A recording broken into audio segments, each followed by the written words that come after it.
ये मेरी पत्नी है। अरे पूरे लाख रुपए की पड़ी है तू। तेरे बाप ने 1 लाख रुपए के कर्ज के बदले तुझे सौंपा है मुझको, और तू सोचती है कि मैं अपने 1 लाख रुपए ऐसे डूबने दूंगा? कभी नहीं। कहकर नंदराय ने लाली के पैर से लगे चाकू को मजबूती से थाम लिया और एकदम से उस चाकू को यहां से वहां फेर दिया।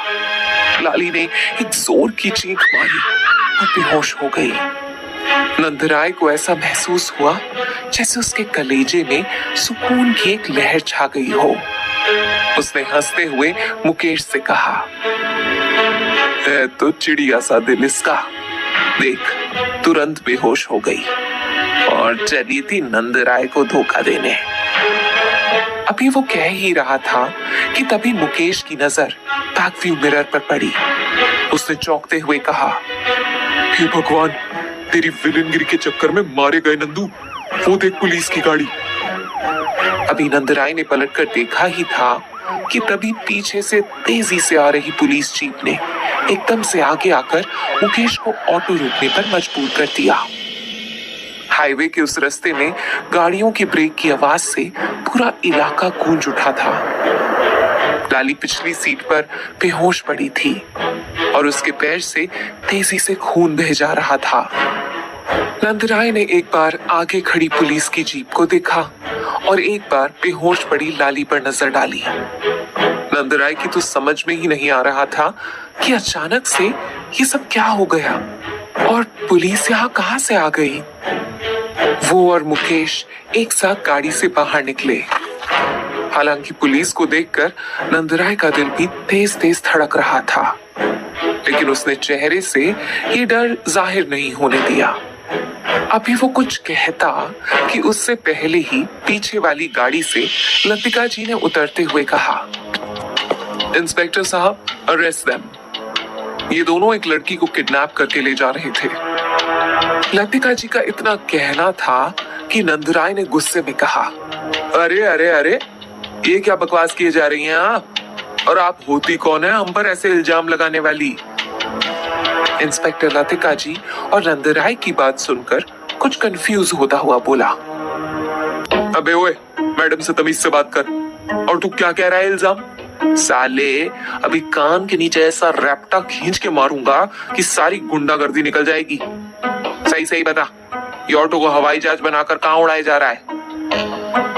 नंदराय कुछ लतिका जी को घूरता हुआ इंस्पेक्टर साहब से बोला, अरे इंस्पेक्टर साहब, आप रुको पहले, मुझे इन मैडम से बात करने दो। नहीं मतलब राह चलते किसी को भी घेर कर उस पर अगवा करने का केस ठोक देंगी क्या?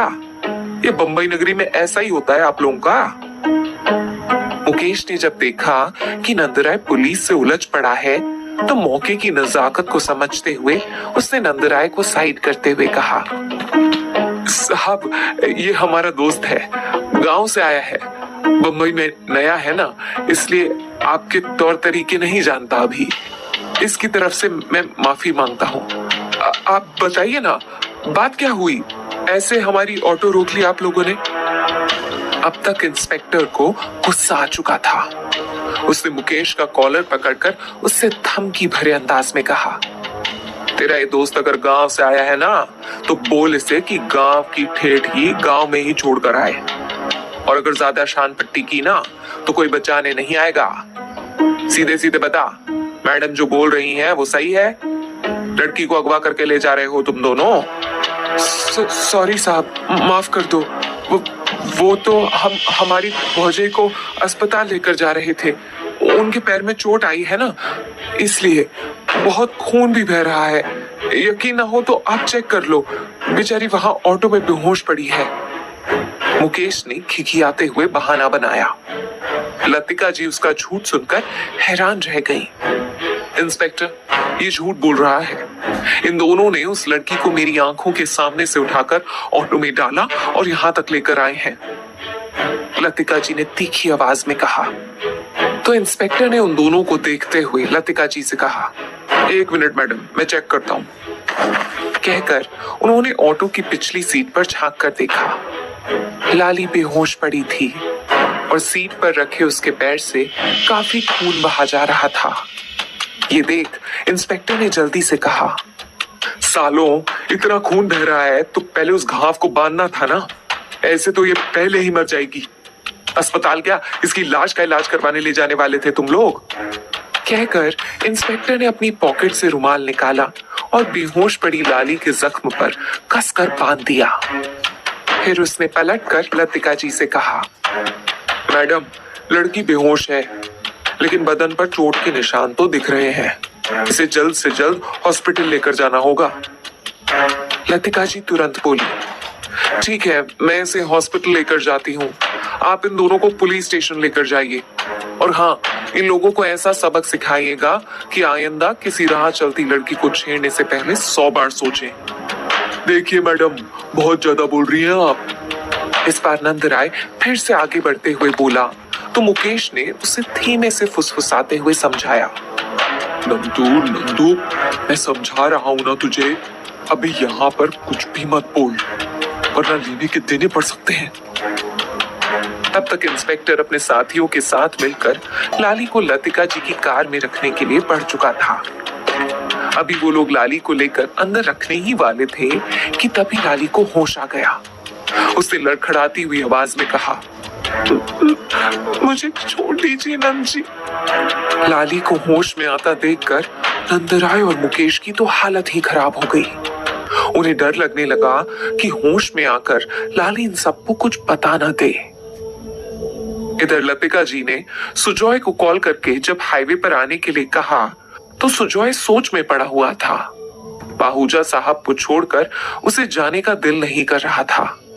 तभी पाहूजा साहब ने उसे टोकते हुए कहा, तुम जाओ सुजॉय, मैं ठीक हूं। डैड, माँ ने पुलिस को भी फोन कर ही दिया था। होप कि वो लोग निपट लेंगे उन गुंडों से। मैं आपको ऐसे छोड़कर नहीं जा सकता। पाहूजा साहब की तबीयत खुद में भी अच्छी नहीं लग रही थी, इसलिए उन्होंने सुजॉय को जाने के लिए जोर नहीं दिया। फिर उन्होंने कहीं शून्य में निहारते हुए कहा, तुम्हें क्या लगता है सुजॉय, क्या लाली इस काम के लिए हाँ कर देगी? सुजॉय ने कुछ सोचते हुए कहा, मेरे ख्याल से तो वो हाँ कर देगी डैड, लेकिन मुझे समझ में नहीं आ रहा कि आप उसके लिए इतना क्यों सोच रहे हैं। वो हमारी कोई अपनी नहीं है, उसे काम की तलाश है और हम उसे काम देंगे। बदले में उसे शोहरत, पैसा सब मिलेगा और हमारी मुश्किल भी आसान हो जाएगी। लेकिन न जाने क्यों मुझे आपका स्टैंड समझ में नहीं आ रहा है। सुजॉय के लहजे में क्यूरियोसिटी सी थी, जबकि पाहूजा साहब उसका सवाल सुनते ही नजरें चुराने लगे थे। आखिर वो सुजॉय को बताते भी तो क्या। लतिका जी ने तो इस घर में सुहाना का जिक्र करने तक पर पाबंदी लगा रखी थी, और वैसे भी पाहूजा साहब जिस राह पर, जिस तलाश में अभी चल रहे थे, उसके बारे में वो किसी को बता भी तो नहीं सकते थे। उन्होंने गहरी सांस भरते हुए कहा, कुछ बातें अपने वक्त पर ही खुले तो बेहतर होता है सुजॉय, और अभी वो वक्त नहीं आया कि मैं इसके बारे में तुम्हें कोई वजह बता सकूं। बस ये समझ लो कि हर बार जो सामने दिखे वो ही सच हो, ये जरूरी नहीं होता। उनकी बातें सुनकर सुजॉय ने उन्हें गौर से देखते हुए कहा, ठीक है डैड, आपको जब बेहतर लगे तब बताइएगा, लेकिन कोई भी प्रॉब्लम हो उसे एक बार मुझसे जरूर डिस्कस कीजिए। शायद हम दोनों मिलकर उस प्रॉब्लम का हल ढूंढ सकें। पाहूजा साहब ने मुस्कुराते हुए हामी तो भर दी, मगर उन्होंने दिल ही दिल में सोचा, मैं ये गलती नहीं कर सकता सुजॉय। मुझे अच्छे से पता है कि तुम जितने मेरे बेटे हो उससे कहीं ज्यादा अपनी माँ की तरफ झुकाव है तुम्हारा। ऐसे में तुम्हें इन सब के बारे में कुछ भी बताना सीधे लतिका को बताने जैसा होगा, और अगर ये बात लतिका को पता चल गई तो शायद इससे आगे का अंजाम तो पाहूजा साहब सोच भी नहीं सकते थे। सुजॉय ने उन्हें ब्लैंकेट उठाते हुए कहा, अब आप आराम कीजिए, किसी चीज की जरूरत हो तो कॉल कर दीजिएगा, मैं अपने कमरे में ही हूँ। और फिर वो पाहूजा साहब के कमरे से निकलकर अपने रूम में चला गया। वहां लाली को होश में आता देखकर लतिका जी उसके पास जल्दी से जाती हुई बोली, लाली, अच्छा हुआ तुम्हें होश आ गया। ये लोग तुम्हें किडनैप करके ले जा रहे थे ना? बता दो इंस्पेक्टर साहब को। तब तक मुकेश ने फिर इंस्पेक्टर की तरफ मुड़ते हुए कहा, आप हमारा यकीन कीजिए सर, हमें कोई किडनैप करके नहीं ले जा रहे थे, इनको चोट लगी थी इसीलिए। मुकेश फिर से वही कहानी दोहराने लगा तो इंस्पेक्टर ने उसे डपटते हुए कहा, तुम चुप रहो, हमें लड़की से खुद पूछने दो। हाँ तो लड़की, जो कुछ तुम्हारे साथ हुआ वो हमें बताओ। क्या ये लोग तुम्हें किडनैप करके ले जा रहे थे? लाली अधखुली आंखों से कभी नंदराय को देखती तो कभी लतिका जी को। उसके सामने अभी थोड़ी देर पहले का सीन याद आ गया, जब नंदराय चाकू से उसके पैरों पर घाव लगा रहा था। ये याद आते हुए उसे दर्द का एहसास हुआ। उसने अपने पैर की तरफ देखा तो वहां पर एक रुमाल बंधा था जिसमें कुछ खून के दाग लगे हुए थे। उसने जैसे एकदम से तय कर लिया कि उसे क्या करना है। उसने इंस्पेक्टर की तरफ देखते हुए कहा, हाँ साहब, ये दोनों मुझे अगवा करके ले जा रहे थे और ये घाव भी इसी ने लगाया है। उसने एकदम से नंदराय की तरफ इशारा करते हुए कहा। ये सुनते ही नंदराय उसकी तरफ तेजी से बढ़ा। साली कुतिया, मुझे फंसाएगी, कहकर उसने लाली की गर्दन की तरफ अपना पंजा बढ़ाया। इंस्पेक्टर ने जैसे ही ये देखा, एकदम से नंदराय को पकड़ा और खींचकर एक तमाचा उसके गाल पर दे मारा। पुलिस के सामने लड़की को मारता है? तब तो तू साले पक्का किडनैपर है। हवलदार, अरेस्ट करो इसे। इंस्पेक्टर के ऑर्डर देते ही साथ खड़े हवलदार ने नंदराय को पकड़ा और उसके हाथों में हथकड़ी पहना दी।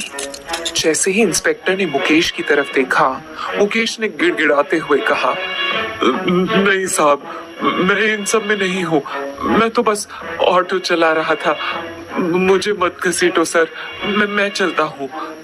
मुकेश को ऐसे रंग बदलते देखकर नंदराय हैरान रह गया। मुकेश, तू ये क्या कह रहा है? भाई तू मुझे ऐसे नहीं छोड़ सकता। मुकेश ने उसे आंखों से इशारा करते हुए कहा, मैं कोई तेरा भाई नहीं हूँ, तूने मुझे बस ऑटो लेकर आने के लिए कहा था, मैंने वही किया, इससे आगे मैं तुझे नहीं जानता।